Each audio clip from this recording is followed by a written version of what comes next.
Gazette du Togo, une vision sur l'actualité togolaise et sur le monde.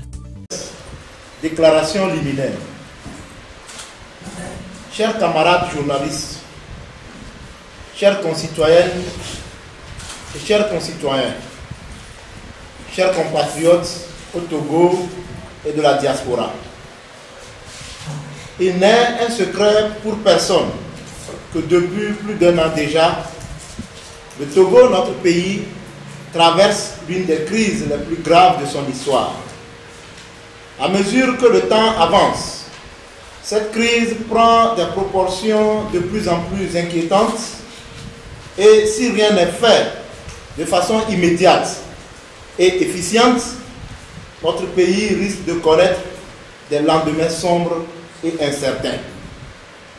Pourtant, le 31 juillet 2018, la conférence des chefs d'État et de gouvernement de la CEDEAO a, dans la logique de la résolution de cette crise, élaboré une feuille de route dans laquelle elle prescrivait la mise en œuvre des réformes institutionnelles, constitutionnelles, ainsi que le renforcement du processus électoral à travers un cadre beaucoup plus inclusif au niveau de l'institution qui en a la charge. En outre, la conférence a demandé au gouvernement togolais la poursuite des mesures de confiance et d'apaisement en faveur des personnes arrêtées lors des manifestations politiques en vue de décrisper l'atmosphère sociopolitique togolaise déjà délétère. Mais il n'en est rien à ce jour. Au lieu de cela, le gouvernement togolais a engagé de manière unilatérale un processus sur fond de tension et de division, de contestation, de violence et de violation des droits humains. Ce processus électoral, avouons-le, couvre en lui-même des germes et de réels signes précurseurs d'un avenir difficilement vivable et viable pour les fils et les filles du Togo. En effet, à titre d'exemple, et pour des faits récents, on peut citer dans la nuit du 14 au 15 octobre 2018, le responsable local du parti panafricain, Parti national panafricain PNP, a été violenté à son domicile à Tchamba par des individus jusqu'alors non identifiés. Il a été gravement blessé et conduit en urgence dans une structure sanitaire en soins intensifs. Un jour plus tard, dans la nuit du 15 au 16 octobre 2018, le point focal de l'Alliance nationale pour le changement ANC, Akara, a, lui aussi,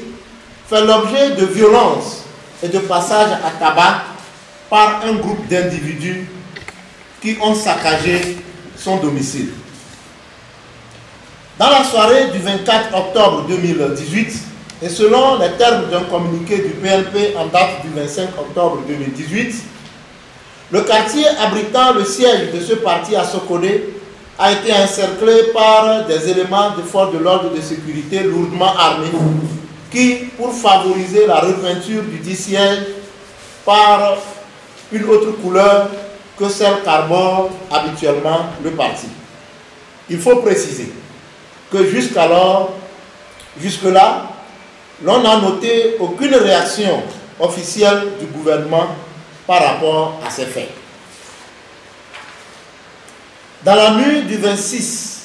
au 27 octobre 2018, le siège du parti politique Union pour la République, Sisa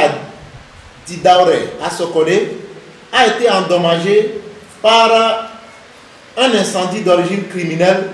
provoquant de nombreux dégâts, selon un communiqué en date du 27 octobre 2018 rendu public par ce parti. La ville de Sokodé connaît jusqu'alors des soubresauts et une psychose généralisée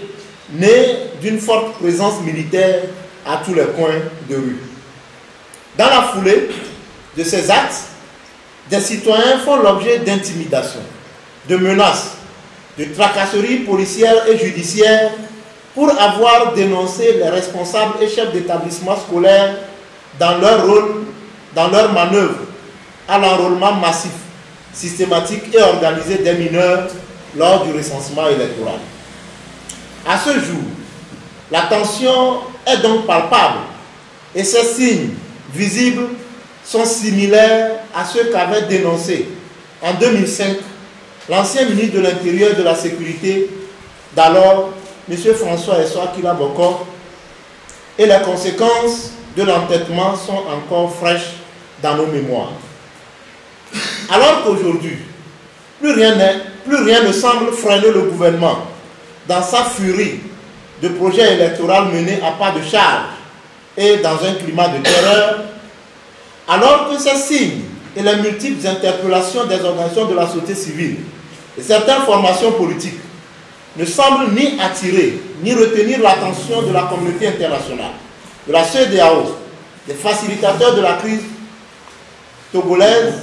et du comité de suivi, alors donc que cette montée et ce regain de tension vive et palpable plonge le pays et les populations togolaises dans un climat de terreur caractérisé par une psychose généralisée, dans l'indifférence du gouvernement et le laxisme de la CEDEAO et de la communauté internationale, le Front citoyen Togo Debout, en collaboration avec d'autres organisations de la société civile et mouvements, notamment le réseau des jeunes africains pour la démocratie et le développement REJAD, le mouvement Ton de la jeunesse patriotique TJP, le mouvement En aucun cas, la synergie des élèves et étudiants du Togo, la Ligue togolaise des droits des étudiants LTDE, le mouvement Les Sentinelles de la République, le mouvement pour la justice sociale MJS, des organisations de la diaspora, dans le cadre de leur mission de veille, d'éveil et d'alerte, organisent ce samedi 3 novembre 2018 à partir de 9 h une marche pacifique pour exiger la libération immédiate et sans condition de tous les détenus politiques, la cessation des violences, tracasseries policières, menaces et intimidations exercées sur les citoyens, en particulier sur les responsables des partis politiques, de l'opposition et de la société civile, le retour des réfugiés et des personnes déplacées ayant fui les répressions policières, l'arrêt du processus électoral unilatéral en cours, la mise en œuvre des réformes constitutionnelles, institutionnelles et électorales avant toute élection au Togo. À cette occasion, les organisateurs invitent leurs membres actifs et sympathisants, hommes, femmes, jeunes, adultes, commerçants, artisans, paysans, conducteurs de taxi et de taxi-moto, fonctionnaires des secteurs publics et privés et de toutes les catégories socio-professionnelles, étudiants, population de toutes les couches sociales de la ville de Lomé et de ses environs, à y prendre massivement part pour soutenir haut et fort les réformes d'abord et les élections ensuite. L'itinéraire préalablement défini par le Front citoyen Togo Debout lui permettait de partir de 3 points de rassemblement, à savoir le rond-point douane à Didogomé, le carrefour pharmacie de Didjolé et le carrefour station Wando à Agouin pour chuter sur le terrain du lycée d'Agouin. Mais sans aucune discussion préalable avec les organisateurs que nous sommes, et comme à l'accoutumée, sous des motifs tout aussi incohérents que fallacieux, le ministre de l'administration territoriale, de la décentralisation et des collectivités locales, à travers une lettre reçue ce 30 octobre 2018, nous a imposé le nouvel itinéraire qui suit. Axe 1. Carrefour Église néo-apostolique près de Gapoto, point de départ. Direction boulevard pavé de Baie, Kota, Enfamé, Nissan, pharmacie Miséricorde. Carrefour Pétrolome, EPP Enfamé, Carrefour Église des Assemblées de Dieu, point de chute. Axe 2. Carrefour Marché de Baie, point de départ. boulevard Oufet-Boigny, côté est, direction Akore-Sewa, pharmacie Cristal, pharmacie Biova, paroisse évangélique d'Akore-Sewa, carrefour Diamond Bank, route pavée direction Enfamé, carrefour Pétrolore, EPP Enfamé, carrefour église des assemblées de Dieu, point de chute. Toutes nos tentatives de joindre le ministre de l'administration territoriale, de la décentralisation des collectivités locales par téléphone sur son portable et son secrétariat et par messagerie sont restées jusqu'alors sans suite. C'est l'occasion pour nous de dénoncer cette attitude de mépris et de bâillonnement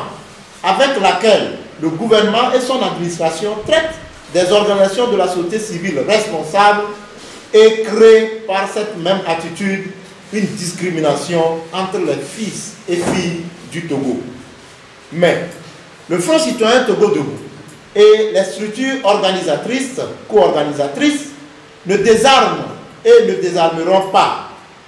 Nous prenons donc acte des termes de cette correspondance et demandons aux autorités compétentes de bien vouloir prendre des dispositions idoines en vue d'assurer la couverture sécuritaire de cette manifestation pacifique suivant le nouvel itinéraire qu'elles ont elles-mêmes défini. Un message fort sera délivré à la chute de la marche à l'endroit du gouvernement, de la CEDEAO et de la communauté internationale sur la légèreté avec laquelle ils traitent la crise togolaise et les conséquences dramatiques qui pourront en découler. Que viennent les tyrans,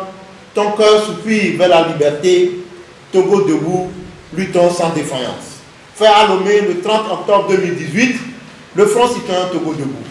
Le réseau des jeunes africains pour la démocratie et le développement, le mouvement Ton de la jeunesse patriotique, le mouvement En aucun cas, la synergie des élèves et étudiants du Togo, le mouvement patriote togolais, la Ligue togolaise des droits des étudiants, le mouvement Les Sentinelles de la République, le mouvement pour la justice sociale, des organisations de la diaspora. Je vous remercie.